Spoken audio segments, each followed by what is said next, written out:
Antes, crescei na graça e no conhecimento de nosso Senhor e Salvador Jesus Cristo. A Ele seja a glória, tanto agora como no dia eterno. 2 Pedro 3,18. Exposições das Escrituras. Simplesmente um livro maravilhoso, 1000 esboços, né? Você pode encontrar aí no Google para estudar e fazer algumas reflexões a respeito da palavra de Deus.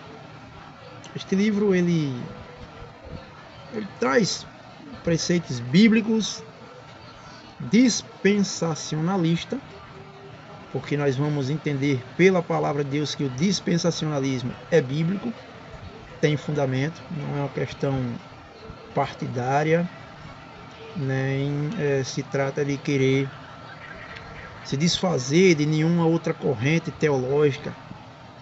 Não.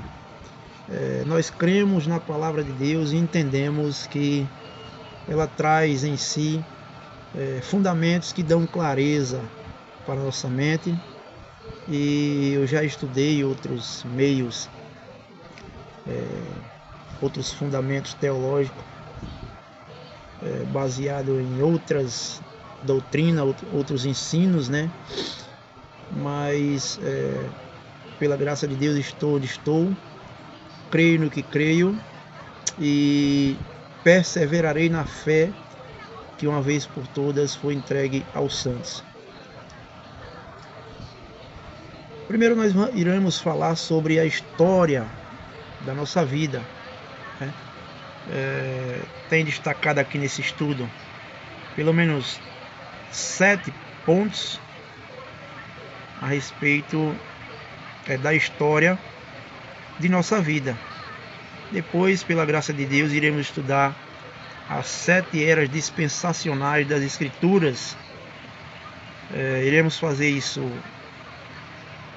sequencialmente e, óbvio, com o intuito de querer nos enriquecer da palavra de Deus e não querer se desfazer de nenhum irmão, mas expor os textos e esperar com que o Espírito Santo faça a obra nos corações, convencendo-os e conduzindo-os à única pessoa pela qual importa que nós sejamos conduzidos, a Cristo. Então a história da nossa vida, no primeiro ponto, nós vamos entender que, e isso nós vamos ver logo no comecinho das Escrituras lá, né, que nós fomos criados à imagem de Deus, em Gênesis 1:27, vai mostrar isso, que Deus ali na pessoa da Trindade, Pai, Filho e Espírito Santo, disse: façamos o homem à nossa imagem, conforme a nossa semelhança, e assim se fez, né? Uma das obras mais maravilhosas, e entendemos também pela palavra de Deus que a coroa da criação, a obra mais maravilhosa da criação, podemos dizer assim, sem medo de errar, foi o ser humano, porque ele não foi criado assim como apenas do pó da terra e daquela maneira simples que Deus sempre fez, né? Não que não tenha sido simples também, porque para Deus não há nada dificultoso, tudo é simples, mas o Senhor usou frases a mais quando na hora de criar o homem.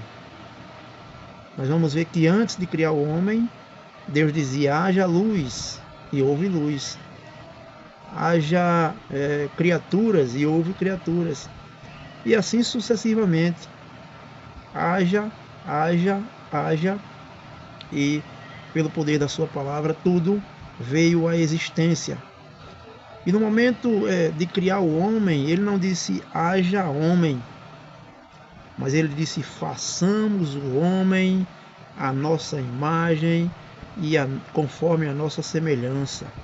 Tenha ele domínio sobre os peixes do mar, sobre as aves dos céus, sobre todo o animal que rasteja, e deu ao homem esse domínio, para que o homem pudesse ser o dominador de todas as coisas, de toda a criação. Só que não um dominador perverso, né? Não um dominador assim com más intenções, né? Mas um dominador com boas intenções. Deus criou o homem à sua imagem e à sua semelhança, de maneira que o homem teria tudo para fazer as coisas acontecerem para a glória de Deus. Contudo, o homem se deixou levar pela cobiça e pela influência externa do maligno, né? Quando ali Satanás tentou a Eva, dizendo que não foi assim que Deus disse. Não foi assim que Deus disse, não comerás de toda a árvore do jardim. E a mulher caiu na armadilha do diabo em dizer que Deus disse que não poderia comer da árvore que estava no meio do jardim, porque no dia em que dela comerdes, certamente morreriam. E foi aí que tudo começou a dar errado. A decisão errada de Adão e Eva, porque os dois, apesar de Eva ter desobedecido, ter caído, mas Adão foi co-participante, né? Quando ele poderia e deveria tê-la repreendido e levado ela até o Senhor para ver o que o Senhor faria com ela, né? Ele simplesmente juntamente com ela preferiu participar deste ato que afinal trazendo graves consequências para eles, quanto também para toda a criação de Deus. No verso 2 vai mostrar que nós estamos à mercê da morte por causa do pecado. Isso nós vamos ver em Romanos capítulo 5, verso 12, né?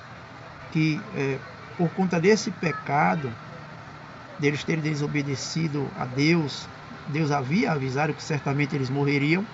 Então a palavra de Deus se cumpriu, de maneira que tanto eles morreram, como todos a partir deles terão de passar pela morte por conta deste pecado, né?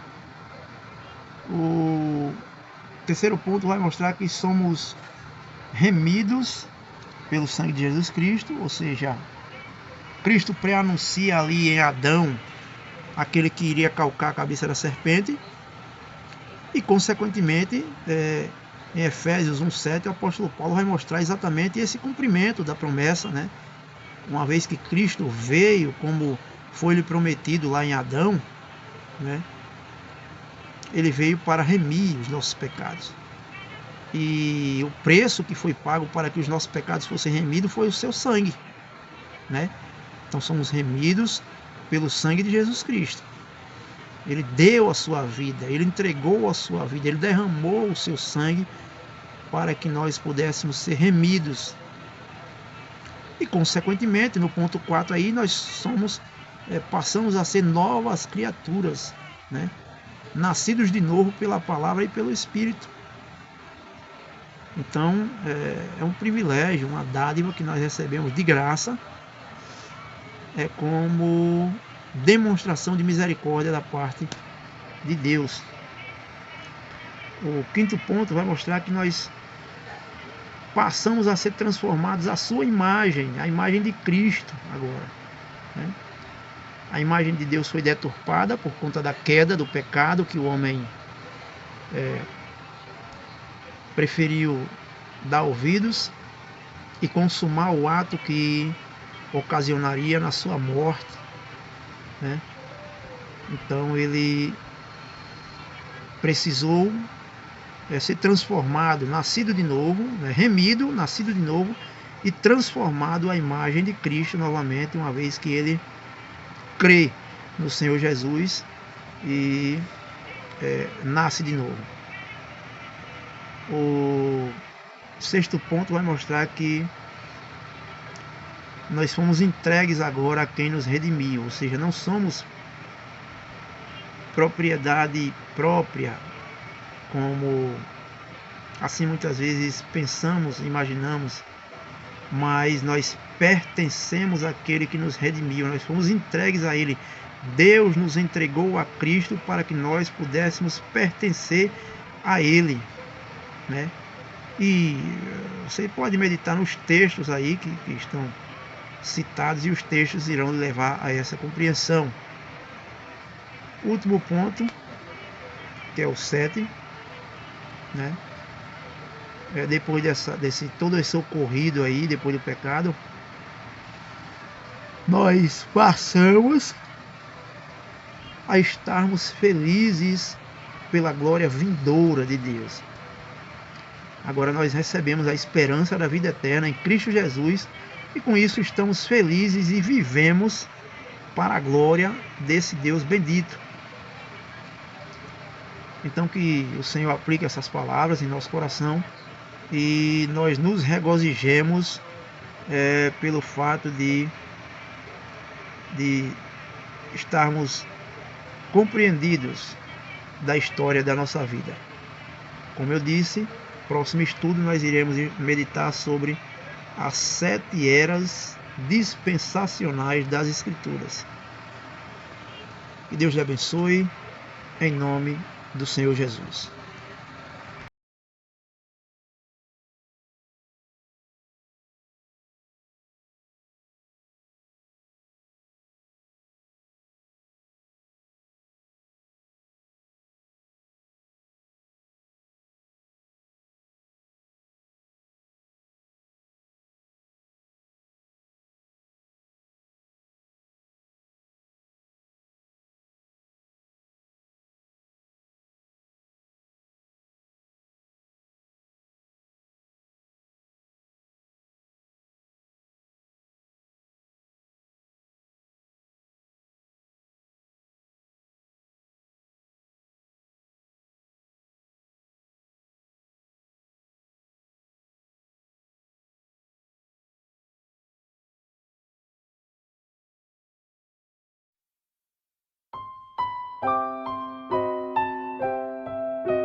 Ao lembrarmos do teu nome, Jesus Cristo, não podemos esquecer do teu amor, que te trouxe a este mundo arruinado, pra morrer pelo mais pobre pecador.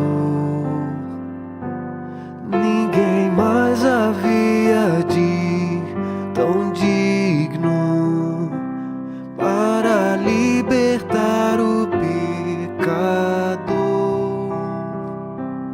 O Cordeiro de Deus puro, sem pecado, pôde dar-nos tanto amor. Nossas almas mergulhadas em tristeza despertaram tua nobre compaixão. Tuas ternas mãos marcadas alcançaram este povo que é tua possessão. Ninguém mais havia de tão digno para libertar o pecador. O Cordeiro de Deus puro, sem pecado, pôde dar-nos tanto amor. Ninguém mais podia nos dar novo alento, ninguém mais podia numa cruz morrer para nos nos salvar, deixaste tua glória.